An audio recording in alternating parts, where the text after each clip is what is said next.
Seigneur nous bénisse ce matin et que sa puissante main nous accompagne tout le long de ce jour et que par sa grâce, nous soyons dans les faveurs du Seigneur aujourd'hui et que sa grande lumière nous dirige et nous éclaire dans toutes les situations que nous pourrons avoir en ce jour. Et c'est pour la gloire de son nom que j'ai prié. Amen. Bien-aimés, c'est le Saint-Esprit ou c'est l'Esprit du monde?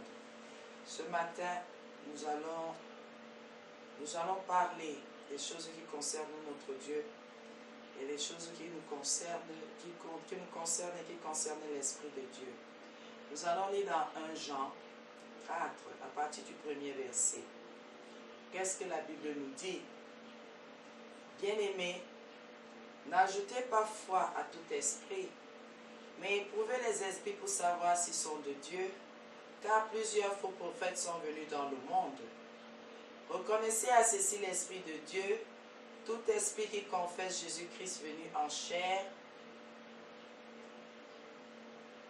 est de Dieu.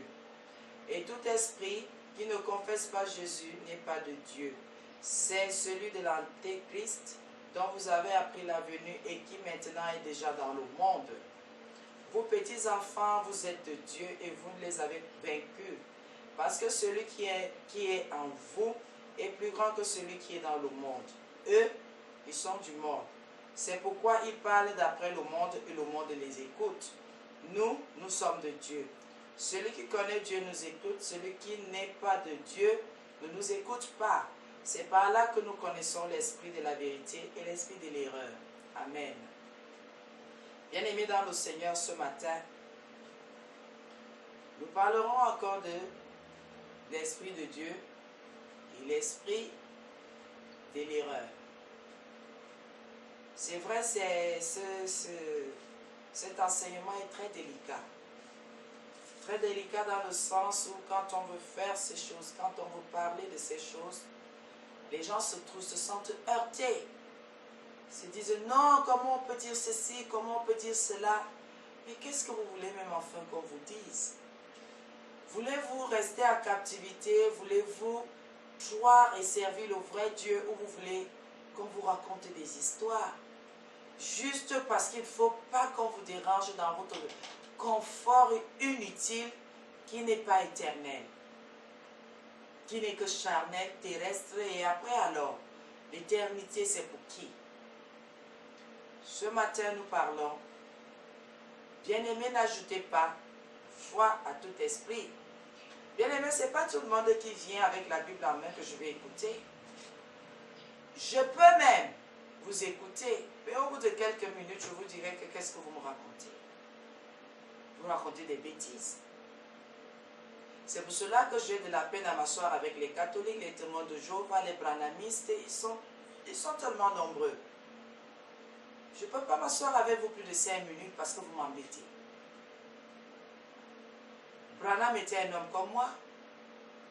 Il n'a jamais été conçu comme la Vierge Marie a eu cette grâce-là d'avoir Jésus par le Saint-Esprit. Branham n'a pas été ainsi. Je n'ai pas été ainsi. Tous les humains, moi je ne sais pas ce que vous voulez me raconter. Et tous ceux qui ont transformé la Bible comme les témoins de Jéhovah, je ne peux pas m'asseoir avec vous. J'ai eu cette disgrâce-là que vous m'avez offert une Bible de vous. Et qu'est-ce que j'étais embêtée de lire dès les premiers, dès Genèse. J'ai été choquée. Je me dis, mais qu'est-ce que je suis en train de lire? Et quand ils sont revenus, quand le groupe est revenu, je leur ai remis leur Bible, je leur ai dit, ne me parlez plus jamais. Ne venez plus me raconter n'importe quoi. S'il y a un créateur, et ce créateur-là a dit qu'il a un fils, je m'arrête à cela et je m'en tiens à cela. Moi, je ne cherche pas. Déjà, entre nous les hommes, nous sommes incapables de sonder les esprits. On dit que c'est l'esprit de l'homme qui connaît les choses de l'homme. Nous sommes incapables de sonder les esprits jusqu'à découvrir qui est qui. Mais ce n'est qu'avec le Seigneur que nous avons cette audace-là d'aller si loin. J'ai dit non, je ne m'assieds pas. Les catholiques, pareil. Oui, Marie a accouché, ils donnent plein toute la gloire, ils donnent à Marie. Et ils sont là à voir Jésus. Et ce qui est grave avec les catholiques, c'est quoi? Vous-même, vous ne donnez pas autant d'importance à vos mères, à vos mamans qui vous ont engendré. Vous êtes incapable de les honorer. Vous les abandonnez. Elles croupissent dans une misère qu'on ne connaît même pas, qu'on ne comprend même pas. Et parfois, vous avez des moyens. Mais il n'y a que la mère de Jésus que vous voulez tout entendre, que vous avez honoré, que vous priez, que vous faites ceci. Et même les femmes catholiques, je suis désolée de vous le dire ce matin, regardez comment vous traitez les gens. Regardez comment vous traitez vos mamans. Vous partez honorer la maman de Dieu, vous êtes incapable d'honorer vos propres mamans. C'est ça que je trouve déplorable. Et je demande que, mais, vous passez même le temps à pratiquer ce genre de choses. On ne vous voit pas. Vous partez vous accrocher sur la maman de Dieu. Et vos mamans ont aucun honneur, aucune place. Vous les traitez comme des chiffons et vous venez nous faire comprendre que c'est nous qui vous jugeons. Mais il y a déjà un jugement sur vos têtes. C'est d'honorer une maman et de ne pas honorer vos propres mamans que Dieu vous a données. Et c'est ça qui m'embête avec vous. C'est ça qui me dit, quand vous commencez même vos choses-là, je préfère me boucher les oreilles, fermer les yeux pour dire, bon, je passe calmement. Mais elle ne se gêne pas de venir me faire comprendre, non, tu sais, chacun a sa place. J'ai ma place auprès de mes enfants. Et je dois prêcher par le bon exemple pour que mes enfants me respectent, mes enfants m'honorent. Que mes enfants me louent. Ah oui? La Vierge Marie, on la loue, on ne la prie pas. Et allez chercher maintenant entre louer quelqu'un et prier cette personne. Vous allez comprendre que le français parfois, il y a des mots que si vous n'êtes pas très vigilant, vous tombez là-dedans et vous êtes mal parti. C'est pour cela que la Bible dit ce matin, bien-aimés, n'ajoutez pas foi. Donc n'ayez pas la foi, n'ajoutez pas.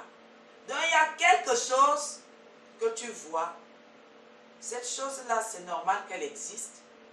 Mais on me dit de ne pas venir ajouter ma ferme conviction dans cela. Ça existe, gloire à Dieu. Mais je n'ai rien à ajouter. La gloire revient à Dieu parce que ça existe. Mais moi, je n'ai aucun effort à fournir pour que quelqu'un croit que ce que je vois là, c'est extraordinaire. Non. Je dois prendre les choses simplement. Ne pas m'attacher. Ne pas fonder ma conviction à ce que je vois ou ce que j'entends. De faire attention. D'avoir des retenues et des réserves. La Bible dit, n'ajoutez pas foi à tout esprit. Cette entité invisible. C'est pour cela que vous ne pouvez pas me voir manifester ce que vous manifestez. Les chrétiens manifester ce que tout le monde manifeste. Ils ont des réserves. Pour dire qu'il ne faudrait pas que j'ébranle ma foi. C'est non, ma plage, nous prions le même Dieu. Nous ne prions pas le même Dieu. Ceux-là qui ne donnent pas la première place et la seule place au Seigneur Jésus, et nous, et moi, ne prions pas le même Dieu. Non, vous n'allez pas me dire que vous allez vous prosterner devant un arbre. C'est l'arbre qui est votre Dieu. Moi, je ne me prosterne pas devant les arbres ou au pied des arbres, je ne le fais pas. Parce que c'est une créature, c'est une création du Seigneur. Et je ne peux pas enlever, je ne peux pas prendre ce qui revient à Dieu et je vais déposer ça au pied d'un arbre. Ça dit tout ce que vous voulez.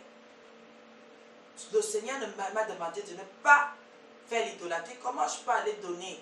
Dire que l'arbre est devenu Dieu. Non, jamais. Dites tout ce que vous voulez, je ne le ferai pas.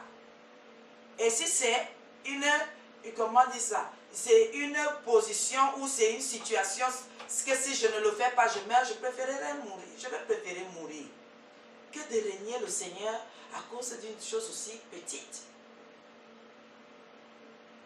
Là où vous commencez la messe, je me lève. Et tous les chrétiens doivent se lever. Parce que ce que vous êtes en train de faire, ce n'est pas au nom de Jésus que vous le faites.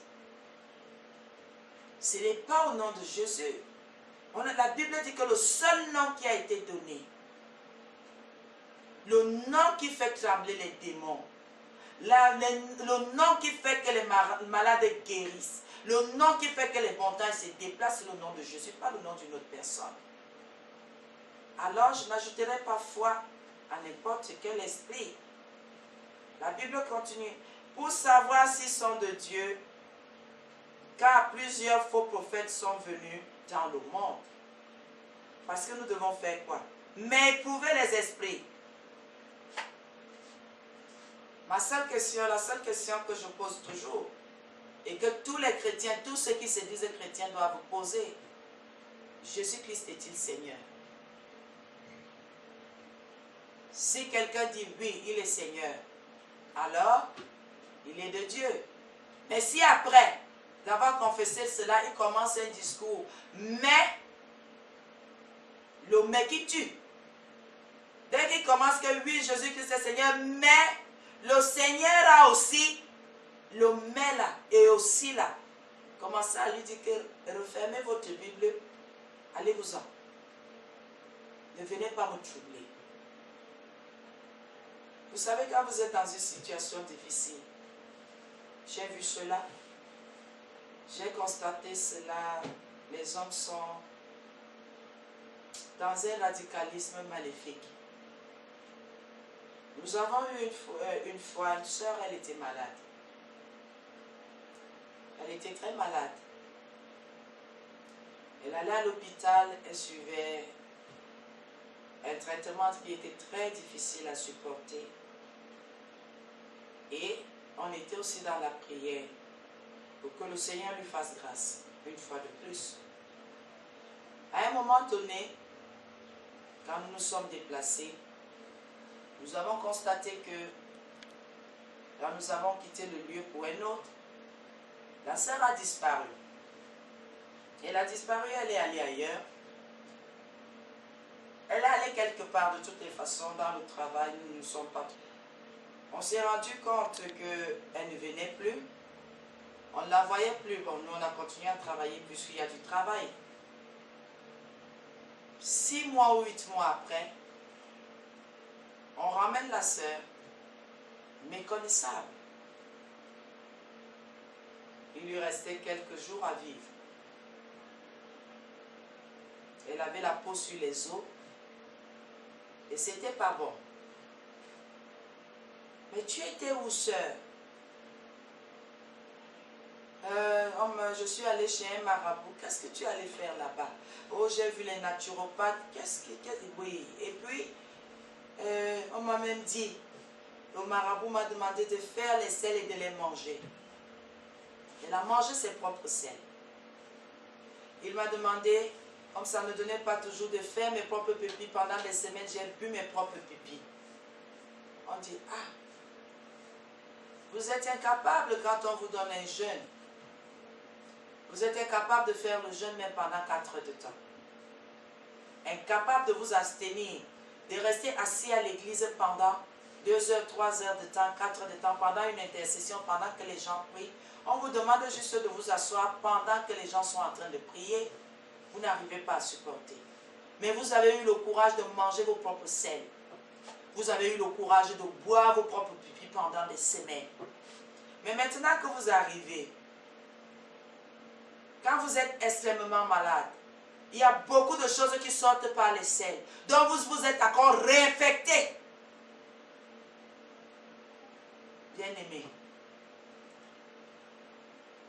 on a dit, amenez-la, nous avons prié. Elle dit, elle reste à l'église. Au bout de 2 jours, c'était les caca à l'église, les pipis à l'église. Ben non, c'est un endroit où les gens prient. Les caca et les pipis font quoi là-bas? On a dit à sa famille de venir la chercher. On ne va pas être en plein culte. Nous sommes en train de prier.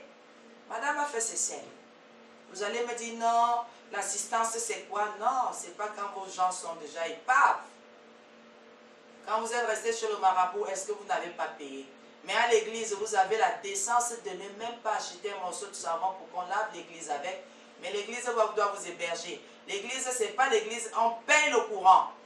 On nous donne des factures alors qu'il y a des textes sûrement qui disent qu'on ne doit pas, les églises ne doivent pas payer le courant. jusqu'à un certain taux. Mais les églises, toutes les églises de réveil, si c'est pour les taxer, nous sommes dans la mangeoire de ASONEL, de ceux c'est Néo, ou c'est quoi, nous savons. Et nous avons fait ce que nous avons à faire. Elle était chrétienne, elle se disait chrétienne. Elle n'est jamais entrée dans les eaux du baptême. Elle n'a pas voulu, mais elle était prête à manger ses propres selles, à boire ses propres pipis. Parce que un marabout le lui a demandé. Mais quand elle était encore bien, quand on lui disait prends le jeûne, non, j'ai mes médicaments à prendre, même une demi-journée, c'est vrai que tu as des médicaments à prendre. Fais donc un jeûne à eau, fais donc quelque chose, abstiens-toi, fais une petite abstinence, même de quelques heures, pour que ton corps mortel, il y a sûrement qu'ils se sont opposés à tout, mais toute la famille était unanime. Que leur fille mange ses caca, ses selles, ils boivent ses pipis pendant des semaines. La situation allait de mal en pire. Là, il n'y a pas de scandale. Il n'y a pas de scandale qu'un marabout a demandé à un être humain de manger de ses selles plusieurs fois. Personne n'en parle. Mais il n'y a que quand il s'agit des pasteurs. Oh, ils ont encore fait. Oh, ils n'ont pas fait. Oh, ils ont encore agi. Oh, ils ont encore fait. Mais il y a les malfrats partout. Pourquoi quand les marabouts vous disent, on dit de n'ajoutez pas foi à tout esprit. Quand les marabouts, depuis des décennies que les marabouts vous disent, c'est ta mère qui te bloque, c'est ton père qui te bloque, c'est ta tante qui te bloque. Pourquoi n'y a-t-il pas eu de scandale? Même les gens des plus assis dans cette nation consultent les marabouts. On leur dit que c'est tel ministre qui t'en veut parce qu'il veut ton poste. C'est tel autre qui t'en veut. C'est ta femme. Certains ont divorcé de leur femme à cause de la parole d'un marabout. Les ministres, les DG, les SG, tout ce que vous voulez. Pourquoi ça n'a pas fait de scandale? Parce que le marabout, c'est le secret professionnel. Quand il t'a dit, il ne faut surtout pas révéler. Mais quand c'est le pasteur qui a dit. C'est le pasteur qui a dit. Là, on expose les pasteurs, mais chez les marabouts, on les couvre parce qu'il ne faut pas surtout que là où vous êtes allé lier vos choses, quelqu'un arrive pour délier. Vous n'avez même pas honte. Vous n'avez pas honte. Vous n'avez pas honte. La Bible dit, vous qui dites là que vous êtes des chrétiens, quand il faut faire le carême, vous êtes dans le carême. Après, voilà les élections qui vont arriver, qui sont en train de coïncider. Vous fréquentez. Vous allez à ces endroits que il n'y a que ceux qui veulent dire avec le diable qui vont là-bas. Ce qui est bien, vous finissez là-bas et vous prenez encore la peine. Tous les 6 heures, vous êtes dans les églises. Je pars à la messe, je pars à la messe, je pars à la messe, je pars à la messe. Quelle messe? Et c'est vrai, ce sont les messes noires. Les messes noires. Les messes des ténèbres.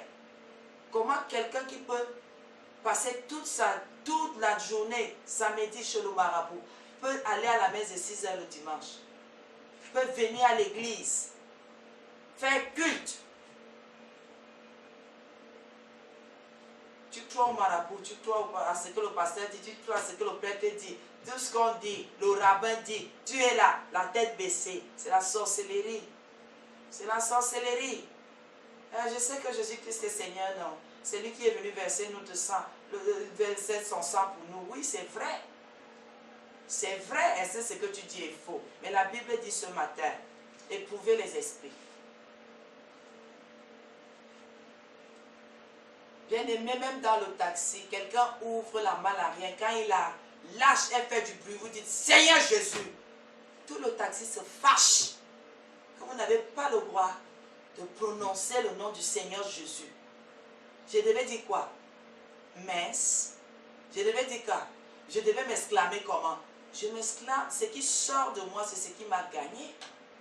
Je ne peux que vous voulez que je dise quoi? Mon Dieu, pour que je reste anonyme. Quand vous dites Seigneur Jésus, quelqu'un sait que vous le connaissez et la personne, tout le monde s'est fâché dans le taxi parce que le bruit de la malle était tellement fort que j'ai dit, Seigneur Jésus, ils se sont fâchés. On dit d'éprouver les esprits.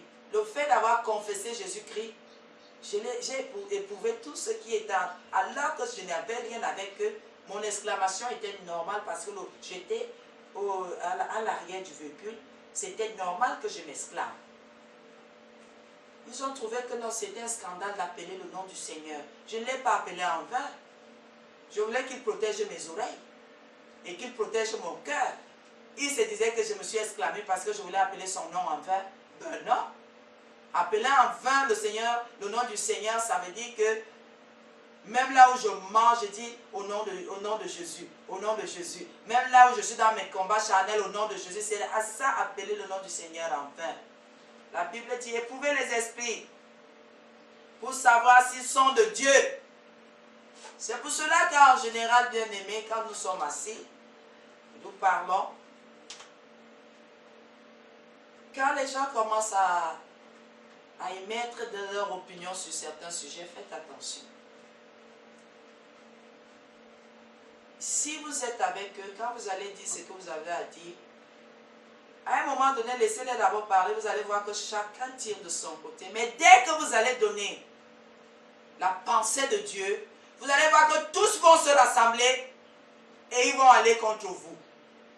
Vous venez d'éprouver les esprits. Parce que tant que vous n'avez pas parlé, chacun dit ce qu'il veut, ils sont divergents. Donc ils vont dans tous les sens. Mais dès que vous allez dire, dans la Bible, il est écrit, vous allez voir comment ils vont maintenant converger vers un seul point. Il faut combattre la pensée de Dieu. Tu veux dire que quoi? Tu veux expliquer quoi? Tu veux mettre quoi sur pied? Tu es à l'aise ça, on connaît ça, vos choses là. Ah, ce sont des doctrines des démons, ça ne veut rien dire, machin, machin, machin, machin. Et dès que vous constatez que tous sont fait un bloc, vous venez d'éprouver les esprits, éloignez-vous de cet endroit. Et passez à celle pourquoi vous êtes assis là. Ne parlez plus de ça. Vous comprenez que ce sont des esprits qui ne reconnaissent pas la seigneurie du Seigneur, qui ne reconnaissent pas que Jésus est Seigneur. Alors évitez. Passez à autre chose. Vous venez d'éprouver les esprits. Parce que tous ceux qui reconnaissent que Jésus-Christ est Seigneur vont dire oui, c'est vrai, la Bible dit ceci. Mais la réalité, tu ne vois pas ce qu'on vit là. Ils sont les incrédules, ils seront comme ça. Mais la pensée de Dieu dit ceci, et moi je m'arrête à cela. Donc il faut faire très très attention. La Bible dit, pourquoi éprouver les esprits? Pour savoir s'ils sont de Dieu. Vous comprenez pourquoi il y a une multitude de doctrines, n'est-ce pas? Ah oui? Quand quelqu'un a reçu l'Esprit de Dieu, ça veut dire qu'il reconnaît que tout ce que la Bible dit est vrai. Et il doit s'efforcer à mettre cela en pratique. Si maintenant, pendant que tu te dis enfant de Dieu, élu de Dieu, choisi de Dieu, serviteur de Dieu, tu te lèves, tu commences à faire ou à dire des choses contraires à ce que Dieu pense et ce que Dieu dit, tu as un sérieux problème. Ce qui agit en toi n'est pas de Dieu. Ce n'est pas l'Esprit de Dieu qui est là. Peut-être tu l'as reçu et tu l'as attristé, mais ce qui agit en toi en ce moment n'est pas de Dieu. Ce qui fait quoi? L'Esprit là n'est pas de Dieu, puisque l'Esprit de Dieu ne peut que contribuer à ce que quelqu'un obéisse à Dieu. Et cela est très très important. La Bible dit, reconnaissez à ceci l'Esprit de Dieu. Tout esprit qui confesse Jésus-Christ, venu en chair, est de Dieu. Tout esprit de son sang pour nous sauver, nous pécheurs. Cet esprit, toi qui viens de confesser cela, toi qui as reconnu cela, toi qui parles de cela, tu es de Dieu. Alléluia. La Bible continue. Et tout esprit qui ne confesse pas, qui ne reconnaît pas, qui ne le dit pas d'une façon audible, la Bible dit, n'est pas de Dieu. C'est pour cela que j'ai cité certaines congrégations. Vous n'êtes pas de Dieu. Ce qui agit en vous n'est pas l'Esprit de Dieu. Même si vous allez vous fâcher, vous voulez que je vous dise quoi? Au lieu de servir le Seigneur en esprit et en vérité, vous voulez toujours entendre que non, comment ils peuvent dire ça? Mais ce n'est pas à moi que vous devez vous en prendre. Il faut vous en prendre à ceux qui vous enseignent. Et si j'ai quelque chose contre vous, je manifeste même beaucoup d'amour en parlant de ça. Je dis arrêtez de tourner en rond et de prendre des prétextes. Au lieu de lire la parole de Dieu et de la comprendre, vous passez des prétextes, la religion de nos pères. Quel père? Est-ce que tu as tout hérité de tout ce que ton père et ta mère t'ont laissé? Il y a des choses que tu as rejetées. Alors fais un effort de reconnaître que là où tu te trouves là, si tu ne rectifies pas le tir, tu n'as pas reçu l'Esprit de Dieu, tu ne sers pas le Seigneur que tu pourras servir. Il n'y a pas un royaume qui appartient à Marie. Il n'y a pas un royaume qui appartient à Branham. Il n'y a pas un royaume qui appartient, je ne sais même plus à qui. Aux bouddhistes, je ne sais pas. Il n'y a pas un royaume. On a parlé du royaume de Dieu. Le royaume des cieux. Et il y a quelqu'un là-bas que si on n'a pas respecté sa parole, on ne le verra pas. On ne sera pas là-bas. Je ne te dis pas de venir chez nous, pardon. Chez nous, on a beaucoup de travail. Je dis tout simplement, sers le Seigneur là où tu es, comme ça se doit dans la vérité de sa parole. Je ne te demande pas de, ils veulent seulement qu'on aille dans le réveil. Non. Il y a les coupeurs de coups ici. Il y a les gens du réveil qui sont même pires que là où vous vous trouvez. Mais faites des efforts, vous qui êtes pieux, de servir le vrai Dieu. Est-ce que dans le réveil, nous avons il y a des gens qui sont dans l'impureté, dans la dissolution totale, au dérèglement total. Je ne peux pas vous donner ce conseil. Ça, c'est vous jeter dans la gueule du loup. Mais je dis, si vous êtes des personnes pieuses, faites attention. Qui vous servez? C'est Jésus-Christ que tous les chrétiens doivent servir. Et seulement lui. Et c'est lui que nous devons confesser comme Seigneur et Sauveur de notre vie. Si on vous dit de confesser autre chose, refusez. Dites que ce n'est pas ce que la Bible dit. Ce n'est pas ce que la Bible dit. Ne confessez pas autre chose. Si ce n'est pas en accord avec la parole de Dieu, ne le faites pas. La Bible dit, reconnaissez à ceci l'Esprit de Dieu. Voilà ce qu'on nous dit. Si quelqu'un veut reconnaître que c'est l'Esprit de Dieu qui agit en l'autre, tout esprit qui confesse Jésus-Christ venu en chair est de Dieu. Donc tous ceux qui ne confessent pas cela, faites attention. Ce qui agit en vous n'est pas l'Esprit de Dieu. Et tout esprit qui ne confesse pas Jésus-Christ n'est pas de Dieu. Jésus seulement. Jésus seulement.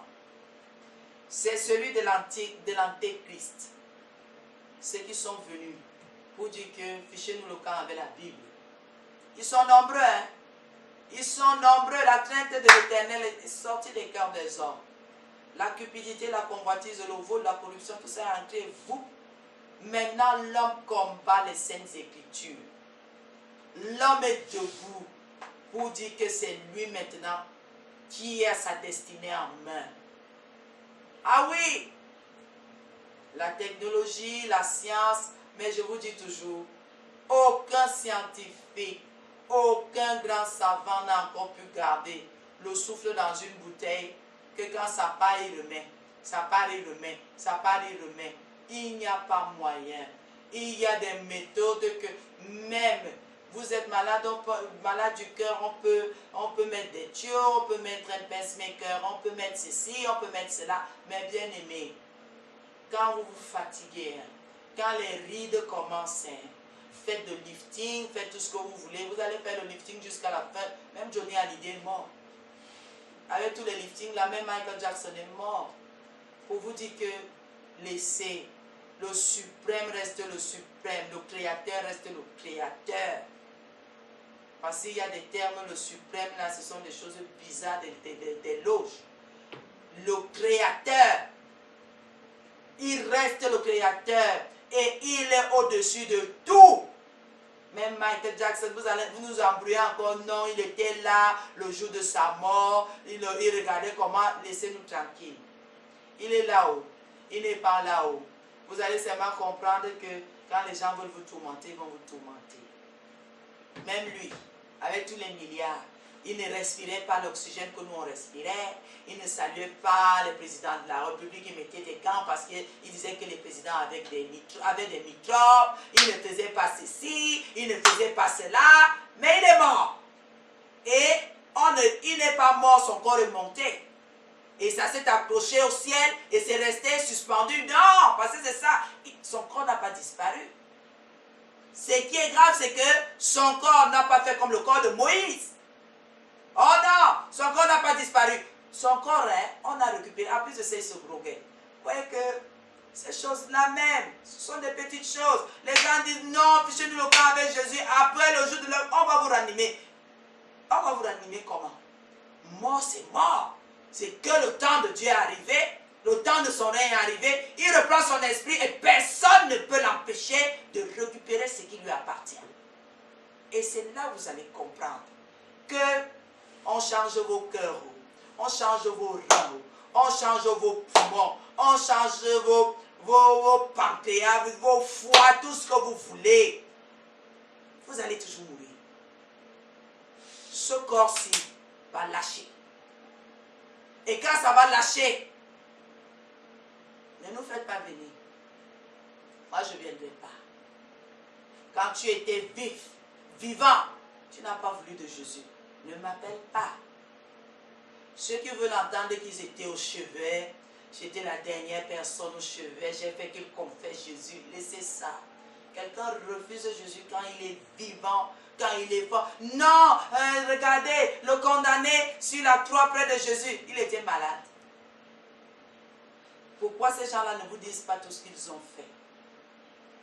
Sur leur lit de mort là, combien d'enfants ont-ils sacrifiés? Combien de tasses de sang ont-ils bu? Combien de vies ont-ils hypothéquées? Pourquoi ils ne laissent jamais une lettre de regret? Parce que même sur leur lit de mort, ils ont quelque chose à préserver. Et c'est justement la fausse repentance là que je dis, moi je ne viendrai pas. Vous pouvez dire tout ce que vous voulez dire, je ne viendrai pas. Sinon, c'est moi qui vais vous donner le coup de grâce parce que ce que je vais vous dire sur votre lit de mort, c'est ça qui va précipiter votre mort. Vous refusez de confesser Jésus, vous êtes encore valide. C'est quand Alzheimer vous prend, vous raconte, on vous fait dire du n'importe quoi, quand on dit que vous avez confessé Jésus. Quel Jésus vous avez confessé? Parce que vous savez que vous allez mourir. Parce que vous savez que la condamnation est déjà là. Quand vous a opéré, quand vous n'avez pas fait de gaz, on compte 72 heures maximum, vous allez mourir. C'est là où vous commencez à appeler tout le monde. Je vous demande pardon. Mais si vous aviez gardé la vie, vous n'aurez pas demandé pardon. Ah bon? C'est ça. Confessez Jésus dès maintenant. Qu'il est Seigneur et Sauveur de votre vie. Et que par sa grâce, il vous fasse don de son esprit. Sinon, mon frère, ma soeur, vous êtes mal parti. Vous ne me verrez pas de toutes les façons. Je suis là, moi je passe aussi. Je veux mourir. Tous les vivants savent qu'ils vont mourir. L'Ecclésiaste l'a dit. Mais les morts ne savent rien. Puisque leur temps est arrivé de ne plus rien savoir. La Bible dit, reconnaissez à ceci l'Esprit de Dieu. Tout esprit qui confesse Jésus-Christ venu en chair est de Dieu. Et tout esprit qui ne confesse pas Jésus-Christ n'est pas de Dieu. C'est celui de l'Antéchrist dont vous avez appris la venue et qui maintenant est déjà dans le monde. La Bible continue. Vous petits enfants, vous êtes de Dieu. Et vous les avez vaincus. Parce que celui qui est en vous est plus grand. Le Saint-Esprit, l'Esprit de Dieu. Celui qui est en moi est plus grand. Donc je marche dans la victoire. La défaite, l'échec. Comment on peut dire que quelqu'un marche dans la victoire? On dit que non. L'échec est dans la victoire. La défaite est dans la victoire. Ça ne donne pas. Moi j'ai l'Esprit de Dieu. Toi, tu as l'Esprit de Dieu. Toi, enfant de Dieu, tu as l'Esprit de Dieu. Alors pourquoi tu vacilles? Pourquoi tu trébuches? Pourquoi tu trembles? Pourquoi tu paniques? Et il y a quelque chose. Le vainqueur, celui qui a mis Satan en spectacle sur la croix, c'est Jésus, c'est celui-là qui t'a fait don de son esprit. Tu es vainqueur. il y a eu combat, tu as gagné. La victoire du Seigneur Jésus a été transmise à ton niveau. Alors pourquoi tu paniques? Ça n'a rien à voir de froisser les gens, non. C'est de dire, mais pourquoi vous insistez, vous persistez dans le faux? Comment vous ment ouvertement, vous acceptez le mensonge? Qui vous a aveuglé, qui vous a fasciné? Ouvrez vos yeux et refusez. Il s'agit de votre vie. Il s'agit de la vie éternelle que vous devez recevoir. Il ne s'agit pas d'un morceau de gâteau. Vous passerez l'éternité où? Bon. Vous, petits enfants, vous êtes de Dieu et vous les avez vaincus parce que celui qui est en vous est plus grand que celui qui est dans le monde. Eux, ils sont du monde. C'est pourquoi ils parlent d'après le monde et le monde les écoute. Oui, c'est pour cela qu'ils ont les élections, c'est pour cela qu'ils ont les campagnes, c'est pour cela qu'ils font la propagande. Ils creuser les puits, ils veulent la gloire des hommes. C'est pour ça que le monde les écoute parce qu'ils ont quoi? Ils ont l'esprit du monde. Allez un peu, nous qui sommes de Dieu là, qui avons reçu l'esprit de Dieu, allez un peu parler de l'évangile. Vous voyez le nombre de personnes qui va s'arrêter. Ils vous insultent même. Mais dès que vous posez les sacs de riz, ils peuvent écouter l'évangile. Ils peuvent le faire. Ils peuvent le faire, bien aimé. Ils peuvent écouter. Mais les gens du monde s'écoutent entre eux. Et nous ne devons pas être offusqués à cause de cela. L'évangélisation à peine 5 personnes. Mais ce sont ces 5 personnes-là que le Seigneur voulait te faire évangéliser. Pourquoi vous aimez les foules? C'est quand vous avez déjà commencé, vous avez déjà travaillé longtemps, que les gens reconnaissent que quand vous allez venir, ils veulent les miracles, mais ils ne veulent pas de Jésus. Ils veulent les prodigues, mais ils ne veulent pas de Jésus. Les gens ont mangé les poissons et les pains que Jésus a multipliés. Quand il mourait sur la croix, les gens étaient où? Vous avez entendu qu'ils ont fait une veillée de prière se rappelant de la nourriture qu'ils avaient mangée?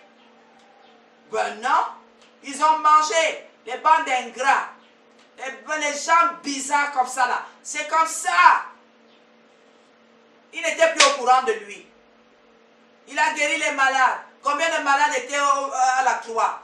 Au pied de la croix? Combien? Combien? Ils étaient déjà dans leurs choses. Le fou est passé. Il les a délivrés des chaînes. Maintenant, ils sont dans leurs choses. Bien-aimés dans le Seigneur. La Bible dit, eux ils sont du monde. C'est pourquoi ils parlent d'après le monde et le monde les écoute. Comment les gens envient souvent certaines choses que je ne comprends pas. C'est pour cela que je dis, les choses du monde sont du monde. Pourquoi moi qui suis chrétienne et j'aspire à être une chrétienne authentique, les choses du monde ne doivent pas me flatter. Ça doit me flatter pourquoi? Puisqu'il y a des connexions, je ne suis pas en connexion avec ces choses-là-dedans, elles ne peuvent même pas se sentir bien avec moi. Et moi, je ne me sens pas bien avec les choses du monde.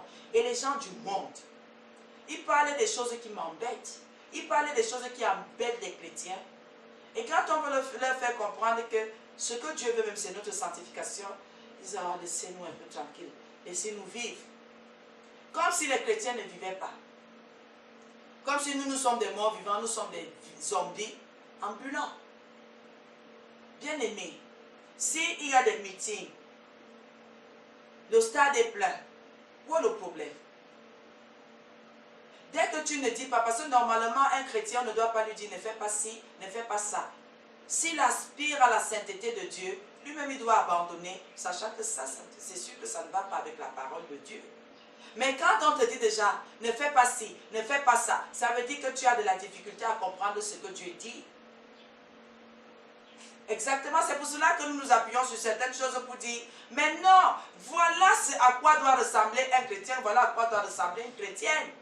Ce n'est pas parce qu'on veut interdire, c'est parce qu'on se rend compte que les chrétiens sont légers. Ils sont compromis. Et ils aiment cette légèreté. Ils font exprès d'être légers. Leurs convictions ne sont pas profondes. et elles ne sont pas fondées dans la sainteté de Dieu. Et c'est embêtant de dire à quelqu'un qui est dans la présence de Dieu, mais pourquoi tu pratiques ceci? Ça ne sied pas avec ce que Dieu veut. Ça n'adhère pas avec le reflet que le Seigneur... La Bible nous dit que le Seigneur Jésus n'était pas beau de visage. Pourquoi chercher à retenir l'attention sur nous? Il était insignifiant. C'est pour cela que quand Judas livre, on pouvait prendre tous les disciples et ne pas toucher Jésus. Il n'avait rien qui puisse retenir l'attention, rien qui puisse le distinguer des autres. Les autres étaient même plus visibles que lui. Il passait à l'inaperçu. Mais ce qui sortait de lui, c'était des poignards, et c'était des couperets, c'était tout ce que vous voulez. Quand il ouvrait la bouche, c'était l'hécatombe. Et c'est ça donc ce que les enfants de Dieu doivent comprendre.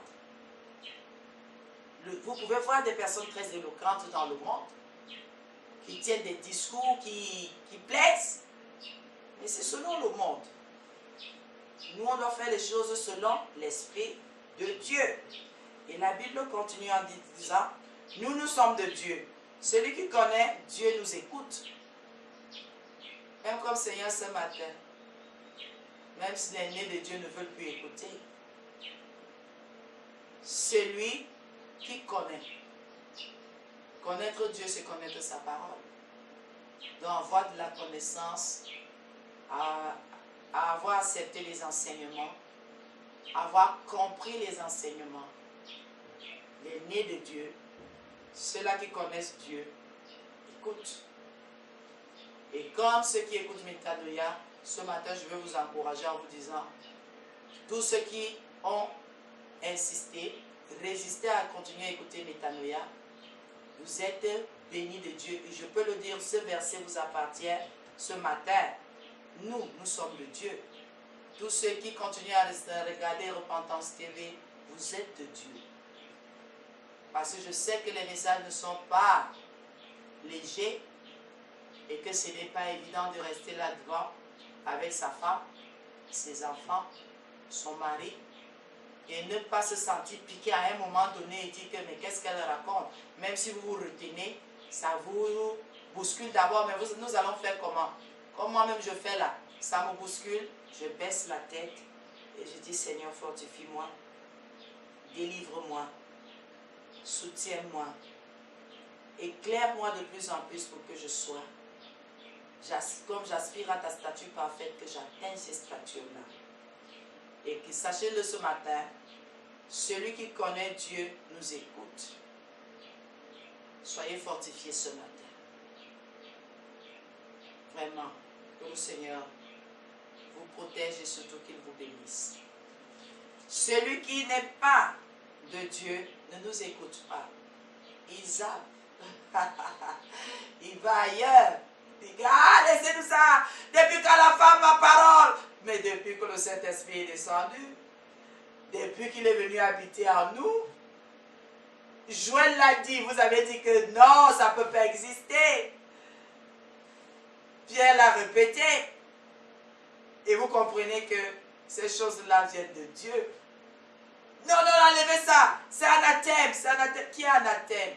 Toi qui refuses d'écouter et un esprit contraire qui est en toi te dit que c'est anathème, ou moi qui sais pleinement le Seigneur et j'ai de la peine, bien-aimé, je peine.